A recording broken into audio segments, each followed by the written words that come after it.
వాళ్ళ మధ్యల ఘర్షణ వాతావరణం వస్తే అంతిమంగా అది ప్రజలకే నష్టం జరుగుతుంది.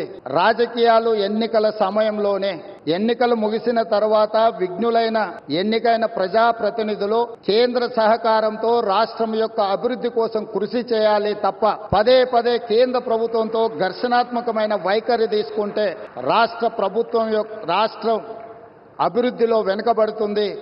ఈ అంశాలని పరిగణలోకి తీసుకొని మా ప్రభుత్వం ఏర్పడిన వెంబడే ప్రధానమంత్రి గారు సమయం తీసుకొని రాష్ట్రంలో 2014 పునర్విభజన చట్టంలో పొందుపరిచిన అంశాలనే కాకుండా రాష్ట్ర అభివృద్ధికి సంబంధించిన చాలా విషయాలు ప్రధానమంత్రి గారి దృష్టికి తీసుకెళ్లాము. వారు సానుకూలంగా స్పందించి తెలంగాణ రాష్ట్ర అభివృద్ధిలో అత్యంత కీలకమైన స్కైబేస్ కంటోన్మెంట్ ఏరియాలో దాదాపుగా 190 ఎకరాల స్థలాన్ని కేంద్ర ప్రభుత్వం రక్షణ శాఖ మంత్రి ద్వారా ప్రధానమంత్రి గారు రాష్ట్ర ప్రభుత్వానికి బదలాయించారు. వారికి రాష్ట్ర ప్రభుత్వం తరఫున కృతజ్ఞతలు తెలియజేస్తున్నాం. అదేవిధంగా పీయూష్ గోయల్ మంత్రి గారికి కూడా మేము రిప్రజెంట్ చేస్తే టెక్స్టైల్ యూనివర్సిటీని కూడా, టెక్స్టైల్ కాలేజ్ను కూడా ప్రారంభించుకోవడానికి ప్రత్యేకమైన అనుమతులు ఇచ్చిండ్రు ప్రధానమంత్రి గారికి. ఆ విషయంలో కూడా రాష్ట్ర ప్రభుత్వం తరఫున మేము కృతజ్ఞతలు తెలియజేస్తున్నాం. మా వైపు నుంచి ఎలాంటి భేషజాలు లేకుండా రాజ్యాంగబద్ధ సంస్థలు, గవర్నర్ వ్యవస్థ కానీ, జ్యుడిషియల్ వ్యవస్థ కానీ, ప్రజల చేత ఎన్నుకోబడ్డ కేంద్ర ప్రభుత్వంతో ఇలాంటి ఘర్షణాత్మకమైన వైఖరిని మేము తీసుకోము. రాష్ట్ర అభివృద్ధిలో వాళ్ళను సంప్రదించి రాష్ట్రాన్ని ముందుకు తీసుకెళ్లడానికి అవసరమైన కార్యాచరణతోనే ముందుకు వెళ్తాము అని చెప్పి ఈ సందర్భంగా మీకు అందరికి తెలియజేస్తున్నా.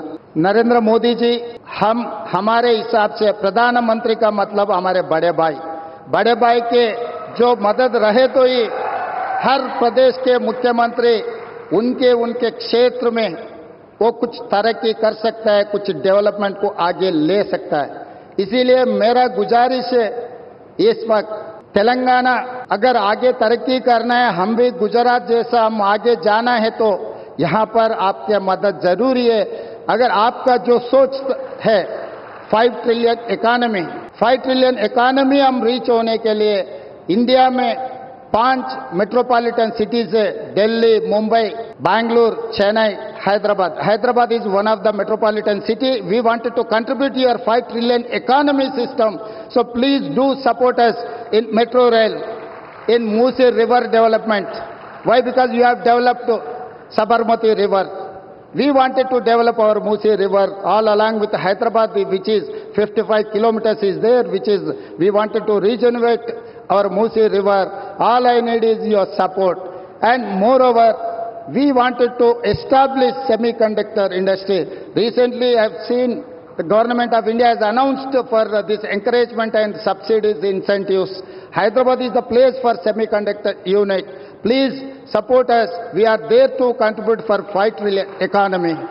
आपके मदद से हम लोग इरिगेशन सेक्टर में खासकर आदिलाबाद, ये आदिलाबाद डिस्ट्रिक्ट ऐसा जगह है, ये वीरों का धरती है.